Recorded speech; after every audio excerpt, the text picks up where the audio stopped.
लोकसभा चुनाव के नतीजे आने के बाद कई चीज़ें लगातार जो सामने आ रही हैं, एक के एक बाद रोज़ाना ऐसे डेवलपमेंट सामने आ रहे हैं जिससे ये बात पूरी तरह से साबित हो गई है कि अब भारतीय जनता पार्टी में भी कहीं ना कहीं मुखालफत शुरू हो गई है प्रधानमंत्री नरेंद्र मोदी और अमित शाह और योगी की।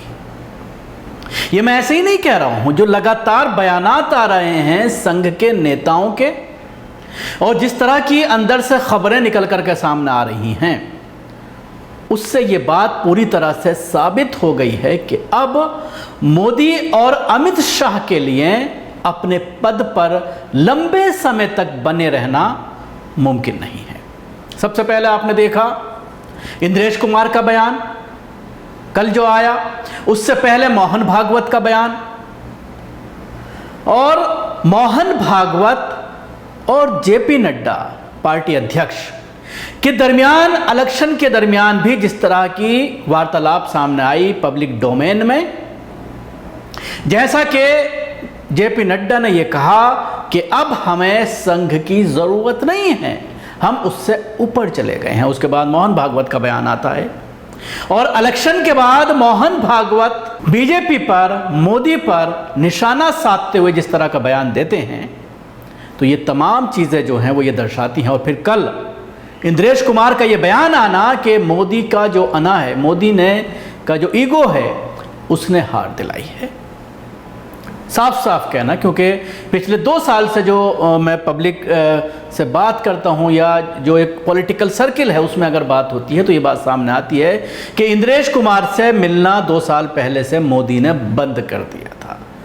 और इंद्रेश कुमार जो मुस्लिम भारत संघ से जो जुड़े हुए लोग हैं, उनके लिए जो पैरवी करके बहुत सारे जो मुस्लिम पद हैं, चाहे वो NCPL का डायरेक्टर हो या जामिया मिल्लिया इस्लामिया की वाइस चांसलर हो या फिर अलीगढ़ मुस्लिम यूनिवर्सिटी का वाइस चांसलर हो, या बहुत सारे जो पद खाली होते हैं इन दोनों यूनिवर्सिटीज़ में, उन पे सिलेक्शन का मामला हो तो उसमें इंद्रेश कुमार की चला करती थी। लेकिन पिछले 1.5-2 साल से इंद्रेश कुमार को पूरी तरह से पैदल कर दिया गया था। तो ये बयान भी कल उनका सामने आया, कहीं ना कहीं उन्होंने अपनी खुन्नस मोदी पर निकालने की कोशिश की। इसके साथ ही एक बात और सामने आई है कल कि इलेक्शन रिजल्ट आने के बाद भारतीय जनता पार्टी की मीटिंग होनी थी जिसमें नेता तय किया जाना था।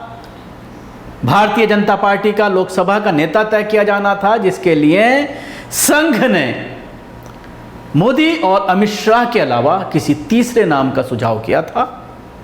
लेकिन चालाकी के साथ 2014-2019 में जो प्रक्रिया अपनाई गई थी कि पहले सांसद दल का बैठक बुलाई जाती थी, उसमें अपना लीडर चुना जाता था और उसके बाद जो उसके सहयोगी दल हैं NDA के, वो उस पर मोहर लगाते थे और प्रधानमंत्री के तौर पर मोदी जो है फिर शपथ लिया करते थे। लेकिन इस बार इसमें बदलाव किया गया क्योंकि संघ मोदी को PM बनाना नहीं चाहता था, और अगर संसदीय दल की बैठक होती तो शायद मोदी को संसदीय दल का नेता नहीं चुना जाता, बीजेपी संसदीय दल का नेता। ये एक बड़ी खबर है।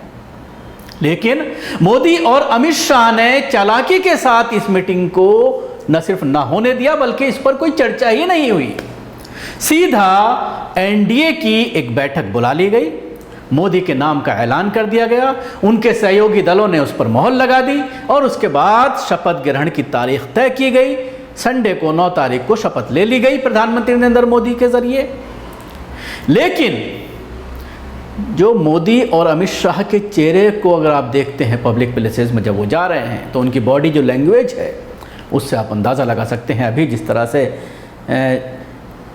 सबमिट हो रहा है और उसमें मोदी गए हुए हैं, वहाँ पर किस तरह की गति हो रही है कि एयरपोर्ट पर कोई लेने नहीं पहुँचा, एक प्रोग्राम में उन्हें बड़ी देर तक बाहर खड़े होकर के इंतज़ार करना पड़ा। ये तमाम चीज़ें ऐसी हैं जो सोशल मीडिया पर कहीं ना कहीं मोदी के घटते गिराव को दर्शा रही हैं। इसके साथ ही उत्तर प्रदेश में भारतीय जनता पार्टी की एक सहयोगी पार्टी के नेता ने भी जिस तरह का बयान दिया है, उससे ओम प्रकाश राजभर जो हैं भारतीय समाज पार्टी के जो अध्यक्ष हैं, सोहेल देव भारतीय समाज पार्टी के अध्यक्ष, उनकी करारी हार हुई है। तो उसका हार का ठीकरा उन्होंने मोदी, अमित शाह और उत्तर प्रदेश के मुख्यमंत्री योगी आदित्यनाथ के ऊपर फोड़ दिया है। तो अब ये एक कहा जा सकता है विपक्षी दल के लिए एक अच्छा साइन है कि अब पार्टी के जो सहयोगी दल हैं वो खुल कर के मोदी और अमित शाह और योगी के खिलाफ बोलने लगे हैं और इनको ही हार का जिम्मेदार ठहराने लगे हैं, जिससे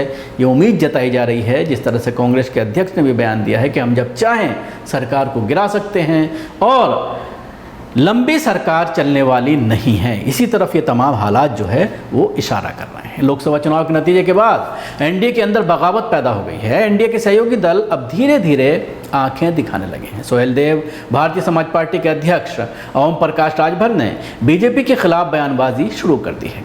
राजभर ने लोकसभा में अपनी हार के लिए बीजेपी को जिम्मेदार बताया है। राजभर ने कहा है कि प्रधानमंत्री मोदी और मुख्यमंत्री योगी को जनता ने नकार दिया।